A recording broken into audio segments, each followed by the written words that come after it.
Greetings, a sort of impromptu video, this time in answer to a question that I was posed about where do ideas come from. So I sat with that. I drew on what the conscious mind has looked at and seen over the years. It sort of comes down to that quote from scripture of my father Israel, my father is real, is Ra and El. El is the expression in this reality, and Ra is its counterpart. They're actually on the same side. It's a saying that has become a political word called snowflake, but much in the way that snowflakes are natural.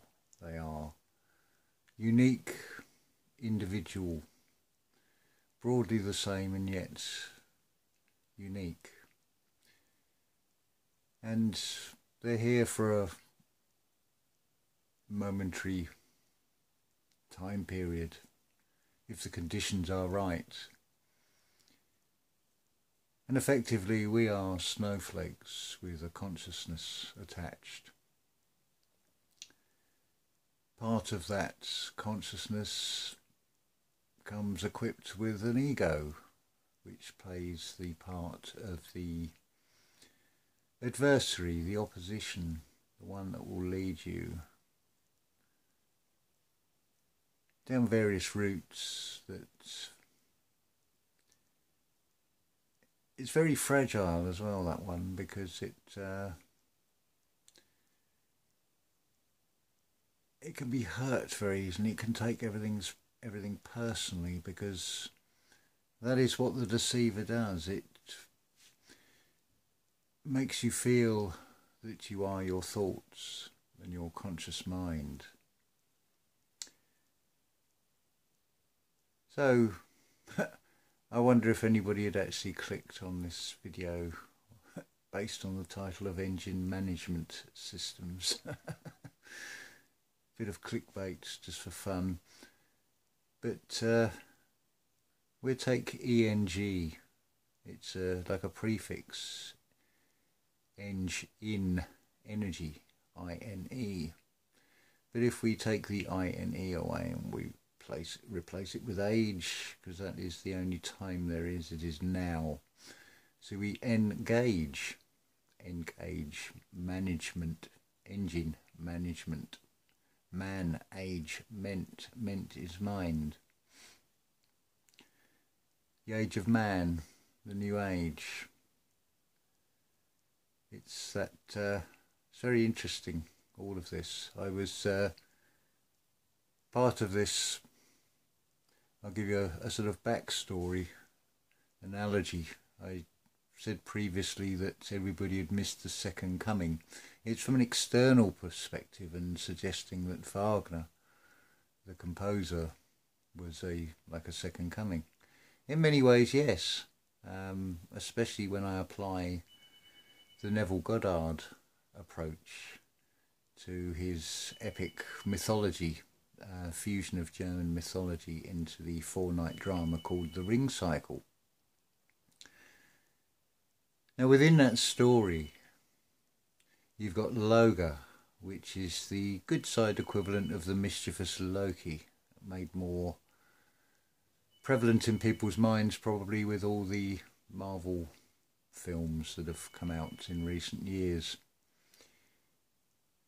And Loga is god of fire. It's that represents that state of passion, and Loga is sent off to find something that equals Freya, the goddess of love, who also gives the gods their youth, the golden apples from the tree. But when you apply this Neville Goddard approach, the same with scripture, and you apply it to the ring cycle, you'll see that all these characters are internal states. Votan is ruler of the gods, but it's not the ultimate power. When that story starts, the setting is already there. You are effectively one of those characters in that story. That's what this reality is. Now, the ego mind will not like the idea of just being a character in a story, but effectively that is exactly what these vessels are. I apologise for the sort of extraneous noises, dog paws and things, but I made a few notes. So the ring, it's a symbol of nature, it's natural. The Rhine maidens are like the subconscious, in which they give the game away. They say that whoever can renounce love can take this symbol of nature and corrupt it into something. Then you have that dark, shadowy character called Alberic from the underworld, who is the alter ego of Votan, who is ruler of the gods. It's one and the same character. All the gods are aspects of Votan. But we play all these characters as well in this reality. You face the dragon like Siegfried. When you lose the fear, you taste the blood on the sword and you hear the sounds of nature, that interaction with a songbird. There is so much revealed in that. And that came from a man who is described as having a tremendous ego and probably quite an unpleasant character, but what a genius in the creativity.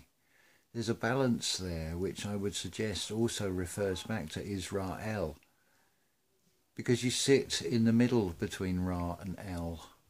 Just like Loga and Loci, it's the same thing with two different polarities. You have two different polarities within yourself. You have the polarity of the mind, the conscious mind. You have the polarity of the gut feeling. Which way is going down and which way is going up? Which way is ascending? It's a case of know thyself and meet the family. When you realise that you are a vessel, you are a character. You are a spirit within a soul vessel. So you have your unconscious mind, which is the bride, as it were. You have the gut feeling, which is the sun. You have Mother Earth, which is the heart.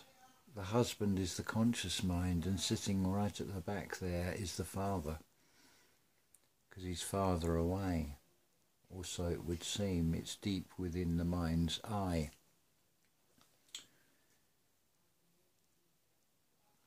So it's all about changing this polarity within oneself, this universe within oneself. It's alignment. It's allowing the heart to take control, the brain of the heart, the mind of the heart to actually operate the system. Now, if somebody says something unpleasant, or it can even be an unpleasant word, but if it's said in a particular way, it might be interpreted very differently. But there's an energy level to all of this, because acted out in this reality, although it might appear to be a joke, it may have sinister intent or negative feelings behind it, and this is what we need to tune into, the frequency rather than the external. Sit with those feelings. If something is making you feel angry, just sit back from it and thinking, you are co-creators, you are the children. When you empty the cup, when you hand over that control, and then things will really start to flow. Just trust in the process. effectively. It's pro, it's pre, it's beforehand, it's already written. But it's all happening now. It's infinite possibilities. But this is all just a temporary experience to go through.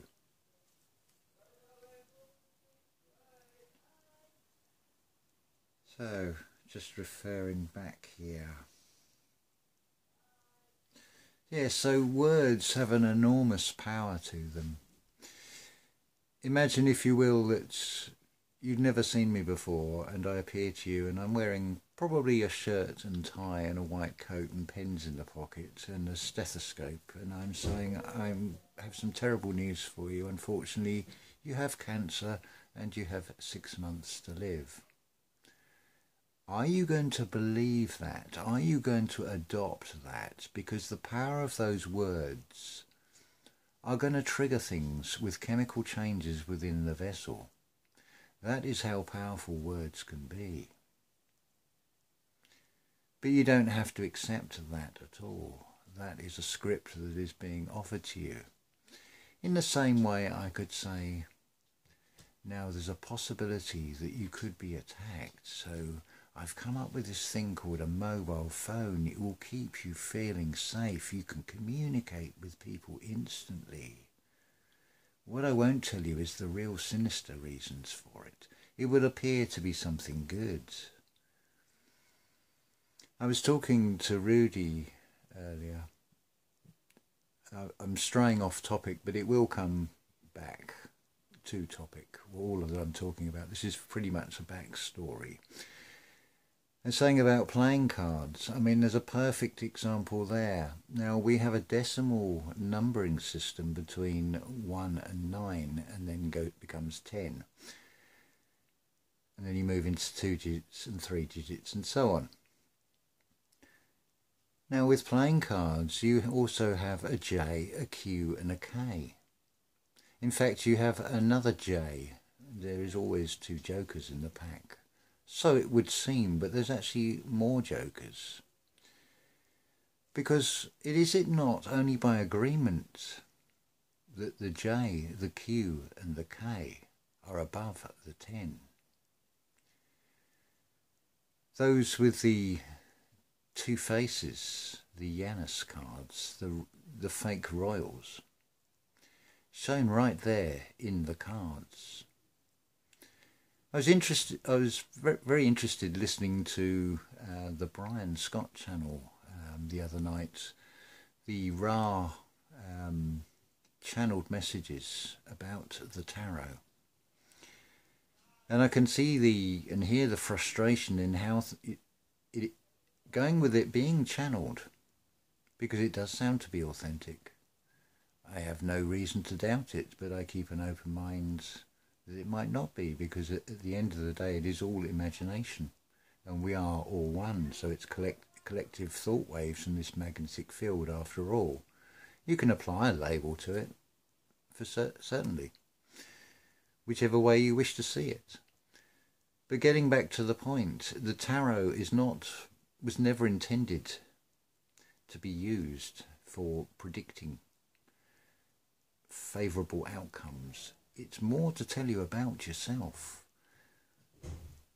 But with those parts of the major arcana with the playing cards, they've been personified.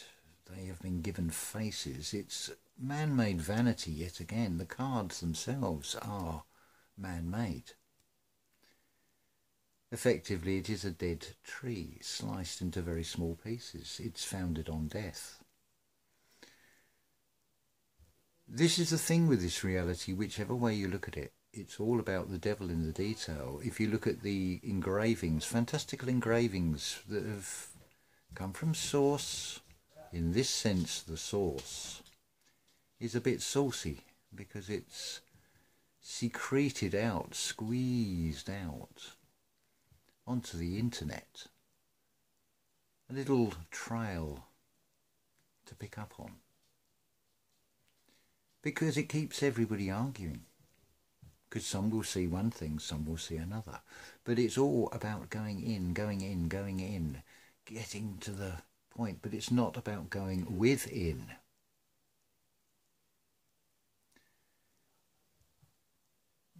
the beauty starts to open up when you just allow it to happen. I can bring things to the table from the knowledge and the experience in this reality, but then I just sit with it. Because the Creator works in pictures and images more than anything else. And it's like those split flat boards on the old railway stations with the destinations of where the trains are going. And everything just sort of clicks visually. It's an amazing process. So, in answer to the question, I know it's very convoluted, but I just wanted to bring in a few other bits and pieces that have just come through all of this. Air and water are so closely related elements, You've got fluid running around, you've got electrical impulses running around. Air is a form of water, it's a related element. The water's above, the water's below. It's also about what's internal, don't forget. So it comes back to stilling the mind, because it is by not thinking and just letting the process come.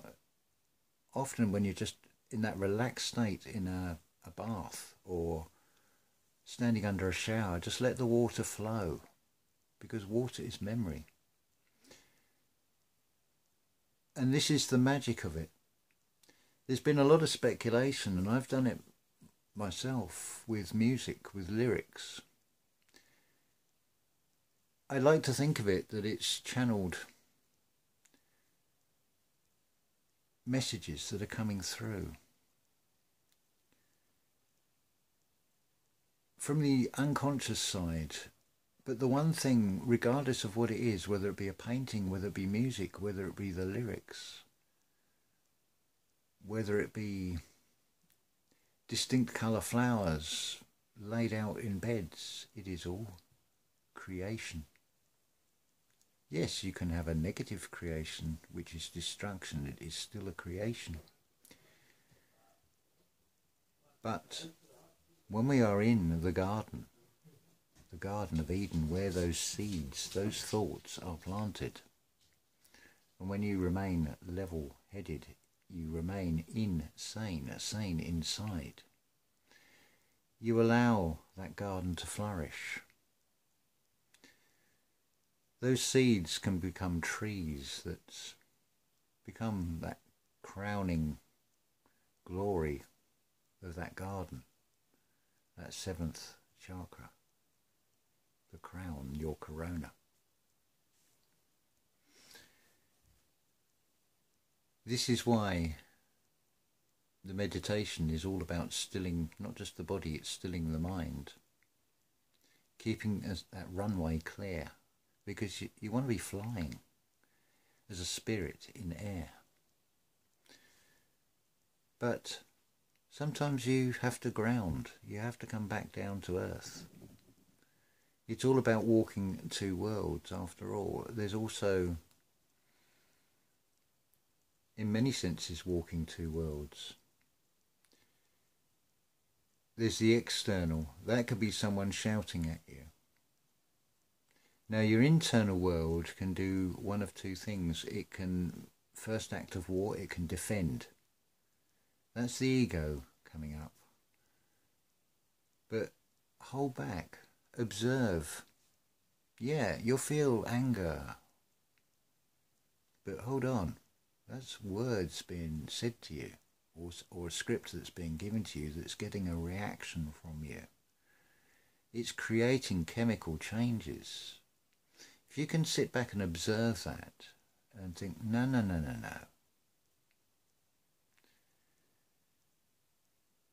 The king is at the top, ruled from above. The universe, you are the embodiment of a universe, embodiment. Hand over the controls to the Creator.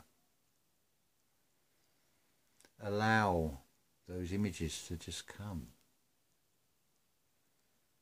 things will become clear. The beauty of it is in the mystery, in not knowing anything, rather than trying to dig into external things to find that spark.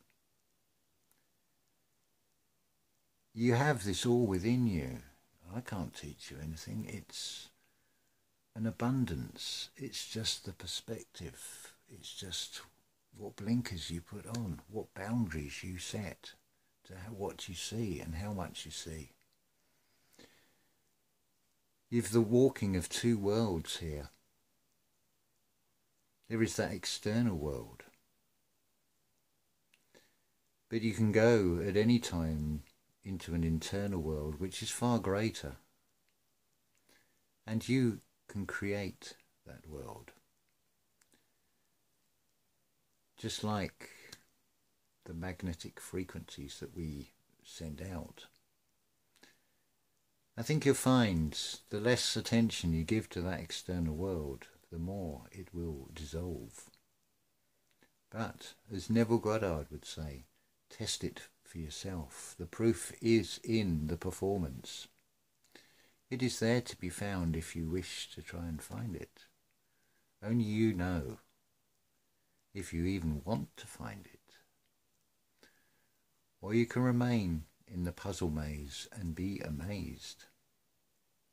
Amazed dead. Because the afterlife is not an afterlife. It is a new life. It is a new beginning. And that's what we are facing. This is pretty good, if you think about it, with the perceived view of history, where it could have been very physically violent and physically unpleasant. I'm not saying that it isn't unpleasant on the mind, but it is only unpleasant on the mind if you allow it to be, and you allow it to affect you.